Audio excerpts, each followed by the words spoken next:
I was born and raised here in Douglas, Arizona. Nogales, Arizona. I grew up here in Tucson. I was born in Agua Prieta, Sonora, Mexico. At the beginning, it was simply another guerrilla attack and a brave stand by a few Americans and 350 Montagnard strikers. Vietnam was almost nightly in the news.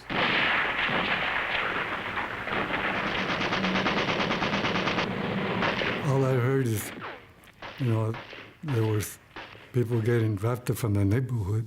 I was drafted. I got a letter from Uncle Sam saying, "Greetings, you have been inducted into the Armed Forces of the United States." Every male who was 18 had to go to their local draft board and sign up for the draft. I said, if you want to send me to jail, send me to jail. But I will not kill anybody.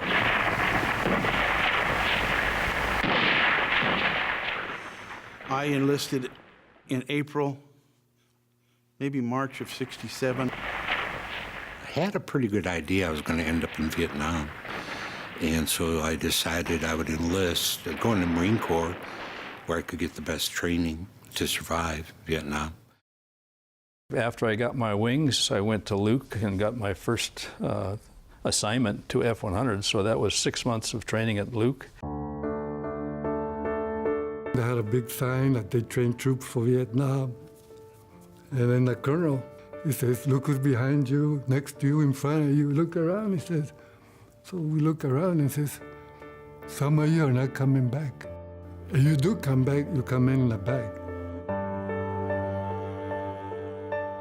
I remember when I left for the war, I was really, really excited.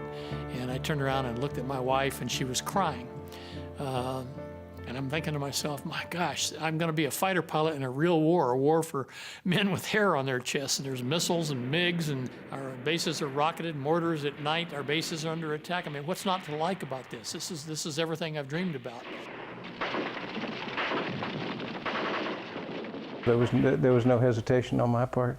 Helicopter pilots had a disproportionately higher number of casualties than other job descriptions in that period, but I was anxious and willing to serve. As soon as you open up the doors, you can feel the heat, the humidity. I got there in March of '69, and you can just feel the humidity and the heat like that. The Vietnamese, the Viet Cong and the NVA ruled the night. I mean, we had the technology for gunships and air support and medevacs and that, but that was their neighborhood, and they literally ruled the night. If we had an engagement during the day, it took hours, and it was usually hot and heavy, but we had very few engagements during the day. Most of it was at night. You just bullets flying past you. And you duck and you're firing back and you try to protect yourself, to fire back, and there's so much going on. Explosion.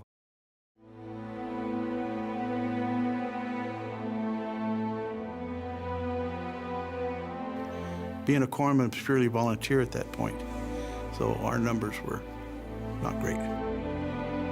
Well, first of all, I wanted to see what kind of wound they had, and I mean, I've stuck my fingers and thumbs in holes to stop the bleeding. Some of the worst were amputation. We would get soldiers still with their, weapons, with hand grenades, all kinds of weaponry. The sergeant-at-arms had to go through and check the patient before they could start doing the triage. We have the 2 patients on board. One has a gunshot wound in the leg, the other one has a gunshot wound in the back. A Huey can hold 6 or 8 casualties.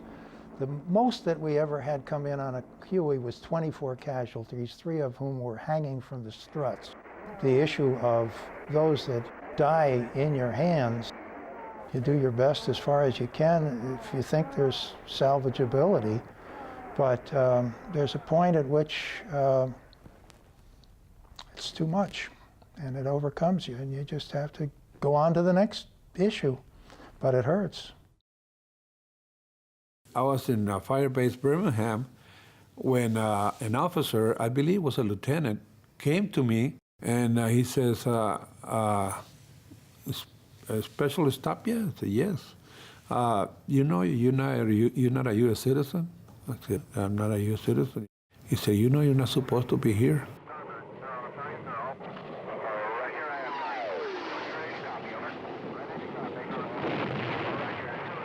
27th of July, 1965, first time the surface-to-air missile site was attacked. We had 28 aircraft on the attack. We lost 6 of them.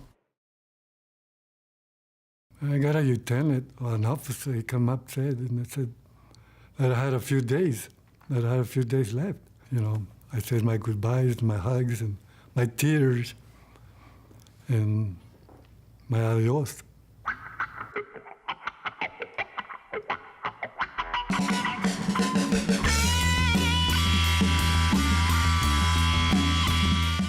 When I came back, it was a whole new level, like coming back to another world. A whole different kind of music. Everything changed, like turning a page. You know, so I just had to cope with it. It really never struck me until coming back. I was trying to find the gate that I was going out of, and there were protesters in the airport, and I was spat on.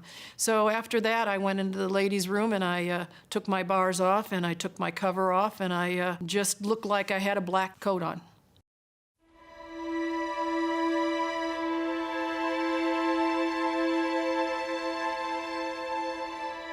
Hey, we're the best America had to offer. It's just they didn't stand behind us. And if I could have changed anything, it would have been that. I don't feel that we need to ever have troops in combat unless we have the full support, trust, and confidence of the American people that provide them the tools and the understanding that we're there to win. Because losing doesn't feel good. I would say it certainly impacted me forever. And every day I do something to serve Uncle Sam. And I'm proud to do it. And that's in memory of the guys who didn't make it.